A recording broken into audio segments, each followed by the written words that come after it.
Hey guys, this is Saikat. Welcome to my channel Saikat's tutorial.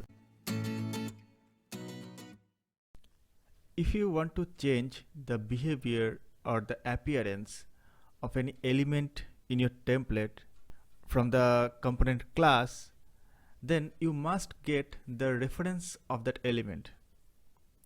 In Angular, we can get the reference of that element using ViewChildren or content children. It depends which one to use. I will describe when you need to use ViewChildren or the content children decorator. Let's start with ViewChildren. The ViewChildren of a given component are the elements used within its template or its view. We can get a reference to these ViewChildren in our component class by using ViewChild decorator. If you take this example, here in our news component latest, we have this alert box. Now, if I want to take the reference of this element in our component class, then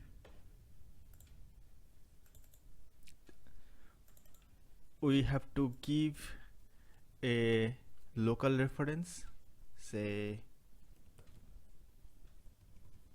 some content is the reference name, and using that reference I can get the reference. Here you need to import ViewChild decorator, and using the decorator we can write ViewChild. Here the reference, you can write local name of that reference. So that way we can get the reference of this span element. Now let's see what we can do with it. A ViewChild decorator means search for that element inside this components template. The parameter we pass as the first argument in the ViewChild is the type of the component or the reference we want to search for. If it finds more than one, it will just give us the first one it finds. If we try to print out the reference of the constructor, undefined will be printed out. Let's see if we write a console log and then this dot some content, see what it gives.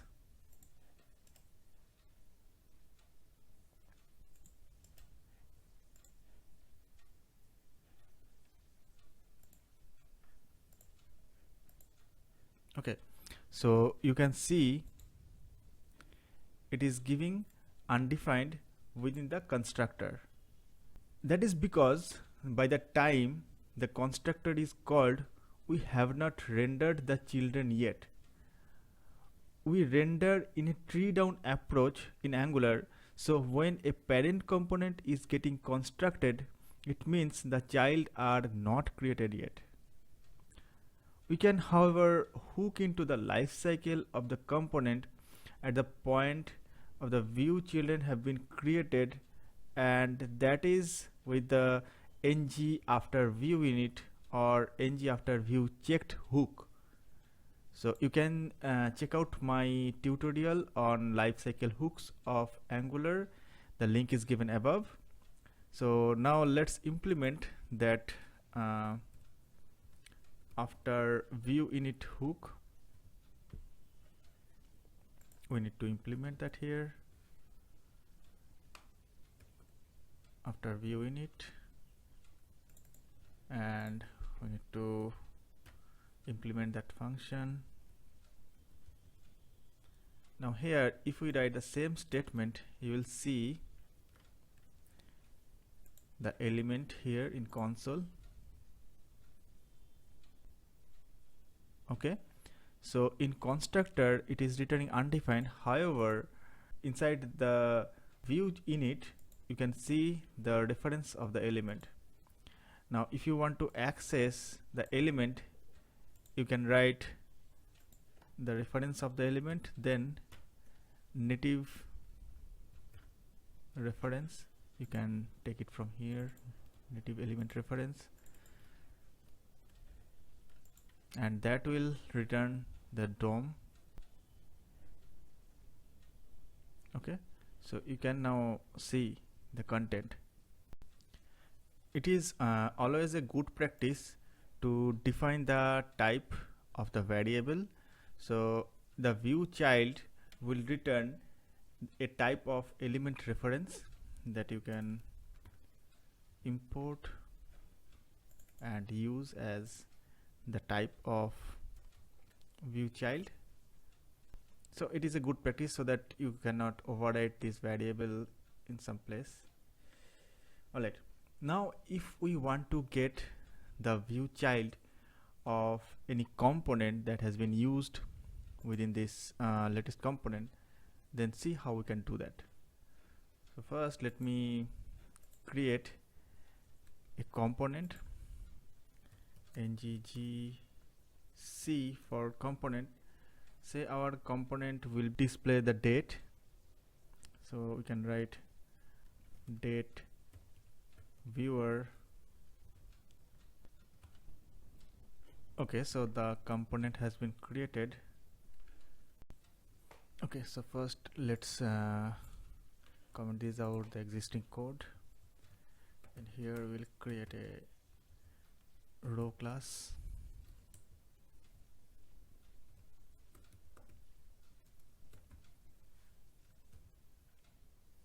alert info. Okay, and within this alert class we'll use this app date viewer. Fine, now let's put some real content for app date viewer.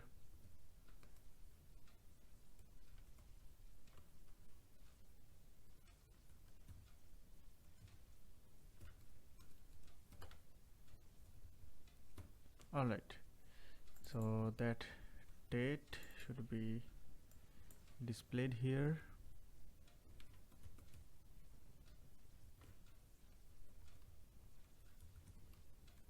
Okay, now see how it looks in browser.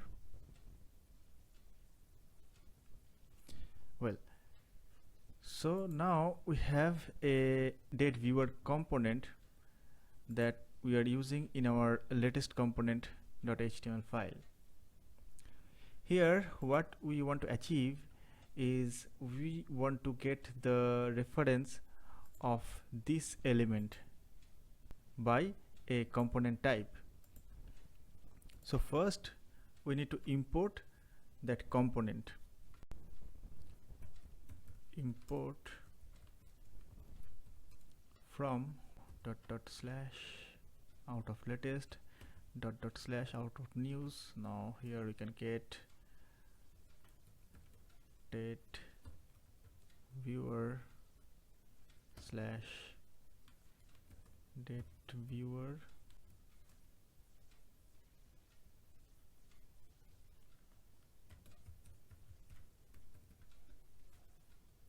Okay,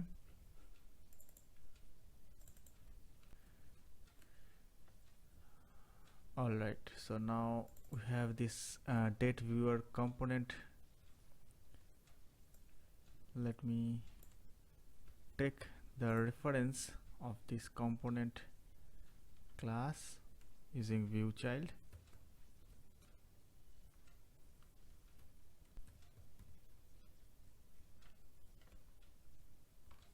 Here we can pass the component. We can take a variable name, say date viewer reference, and it will be a type of date viewer component. Alright, now let's see how we can get the reference of date viewer. So if we print console.log then this dot date viewer reference.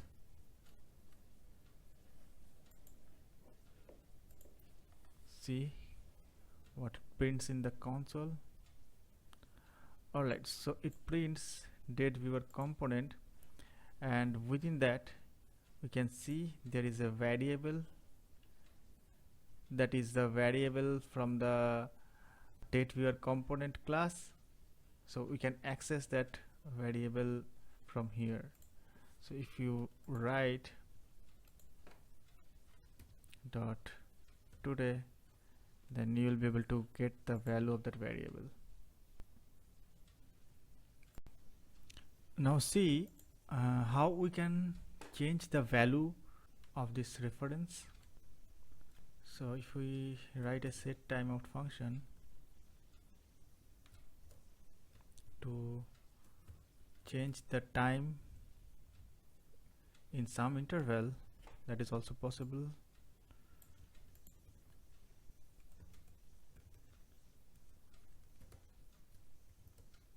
Okay, and it will be changed in, okay, let's do it, set interval. Okay, so after each 1 second it will update the time.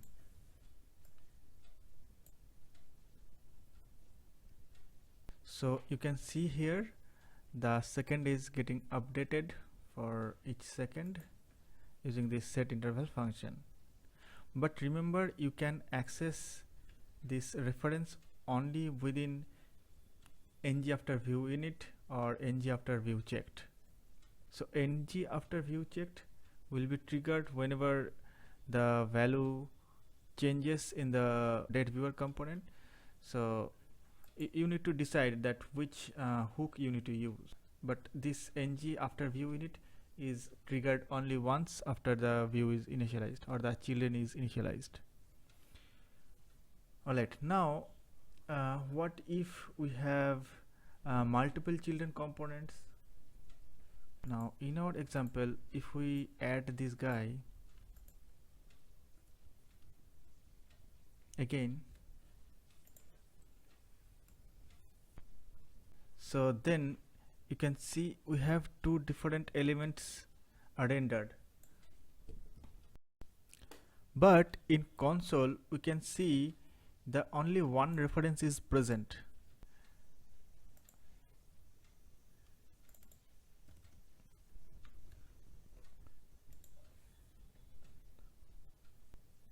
So here you can see only one reference, the reference to the first one.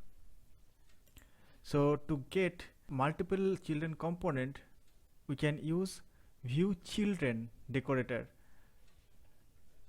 Instead of ViewChild, we have to use ViewChildren. Now if we import ViewChildren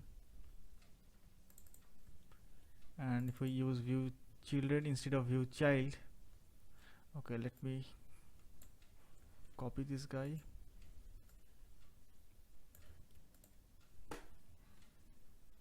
and use ViewChildren here. And one important thing is this ViewChildren will return a list of elements. So here we need to import query list as well to get a list of this type of components. So we need to write that way.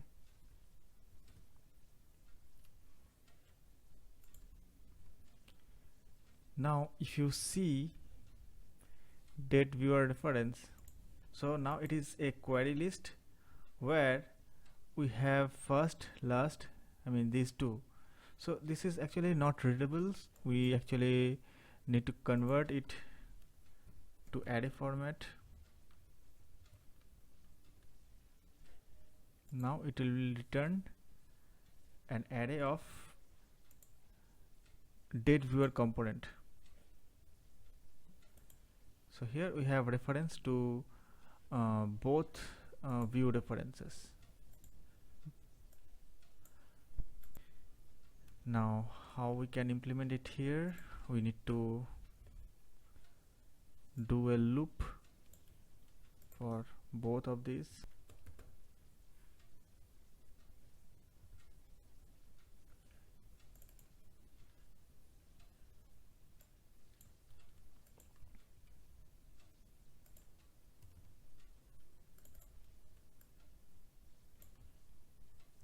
Alright, so it will update the time of both elements.